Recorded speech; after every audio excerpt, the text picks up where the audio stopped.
Het is vrijdag 30 november, de dag dat het kabinet eindelijk besluit in Oeroeskan te blijven. Welkom bij Pauw en Witteman.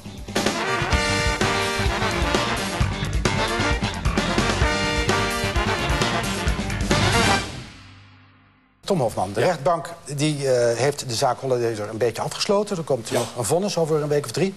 Ja. Je bent een aantal weken bij het proces geweest en heb je Holleder bestudeerd. Research voor een film. Ja. En vandaag was het laatste woord aan de hoofdverdachte Willem Holleder zelf. De laatste paar dagen waren zeer boeiend.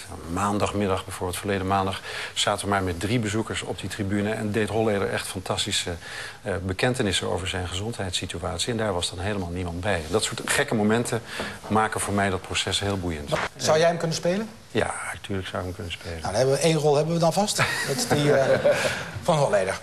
Ja, u ziet het misschien niet meteen, maar die linkerman, dat is Tom Hofman zelf in een andere rol. Nou ja, daar heb ik gekscherend over gezegd dat Hans Theo moet zijn. Kuipers is een echte Brabander die zich daar graag op laat voorstaan en die ook met heel veel bravoure in die rechtszaal is. Hij is totaal anders dan een aantal andere spelers. Zijn collega-advocaat Van de Biezen is een mathematicus die alles haarfijn uitpluist en het helder poneert. En hij is meer een man met grote gebaren. Stel je goed, Brabant, ach ja, zo lust ik er nog wel wat. En dat zo neerzet. En daarom ook een moeilijk te pakken tegenstander, omdat hij het meer op het gevoel doet dan op het argument, heb ik het idee. Er zijn ook bijrollen, ook in het proces. Ja. De man die ook wel Zuurkool wordt genoemd. Want ik geloof dat iedere verdachte uit die wereld wel een soort bijnaam heeft. Ja, de bijnamen zijn werkelijk schitterend. Maar Zuurkool is het allermooiste. Ja. Kampioenbijnaam. Waarom heet die Zuurkool? Door zijn geloof ik, geverfde haar, waardoor dat donkere haar komt door dat witte haar heen een beetje. En dat heeft ontzettend het visuele effect van Zuurkool. Ja, de naam is werkelijk schitterend. Sopranos. Noemen jullie Geert Wilders ook Zuurkool? Nee. Ik denk dat veel Partij van de Arbeid kiezers 2 jaar geleden hadden gehoord dat premier Balkenende zei: over 2 jaar gaan we weg. Ja, zeker. Dat ze aan voelden komen, net als menigeen hier aan tafel, dat het toch door zou gaan. En dat ze dachten, dan gaat die verdomde politiek weer die zit te draaien en dat spreekt niet de waarheid. Ja. Zou dat zo kunnen zijn? En dat ze dan nu denken, hoe zou het over 2 jaar gaan? Ja, ik kan me heel goed voorstellen. Ik denk dat er ook niet voor niks daarom zo serieus naar gekeken is. We hebben natuurlijk na die 2 jaar gedacht, het had heel goed zo kunnen zijn. Toen we gezegd, we gaan niet door. We kregen een verzoek van de Verenigde Naties, van de NAVO. Vervolgens hebben we gekeken, wie doen er mee. Ik vind dat zelf dat dat tegengevallen is, als je kijkt naar de andere landen. Gewoon dat we dat moeten erkennen.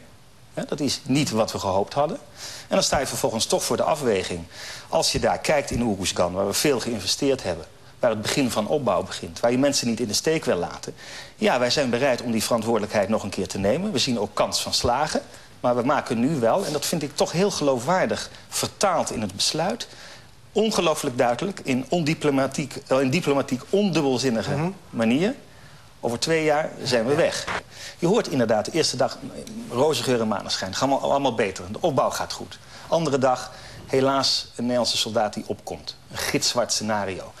Misschien willen we heel graag in dat soort termen denken. Helaas is de realiteit veel complexer en ingewikkelder. Op een aantal punten gaat het een stuk beter in Afghanistan. Dat meen ik uit de grond van mijn hart. Als ik kijk naar kindersterfte, 25% minder sinds 2001.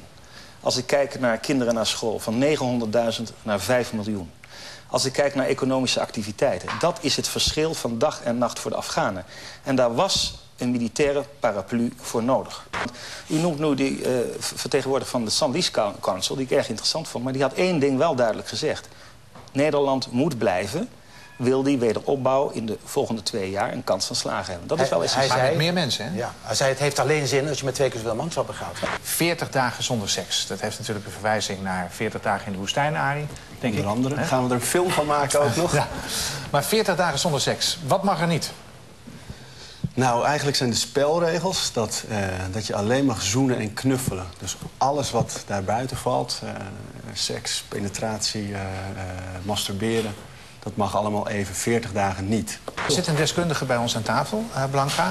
Is het zo dat het gemiddelde meisje een dildo heeft zo groot als haar jongere broertje?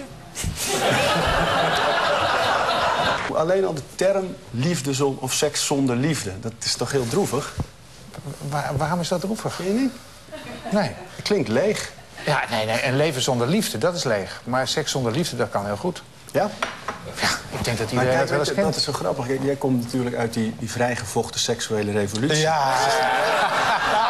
Nou heb ik het weer gedaan. Ik ben heel benieuwd wat jullie dan die 40 dagen met deze mensen... Heb je ze betrokken in een bezinningsprogramma... en ze met elkaar van gedachten moesten wisselen? Of hoe gaat dat dan? Er zijn dus 8 afleveringen gemaakt... en elke aflevering staat in het teken van 1 persoon. De laatste aflevering is een aflevering waar we teruggaan naar al die levens.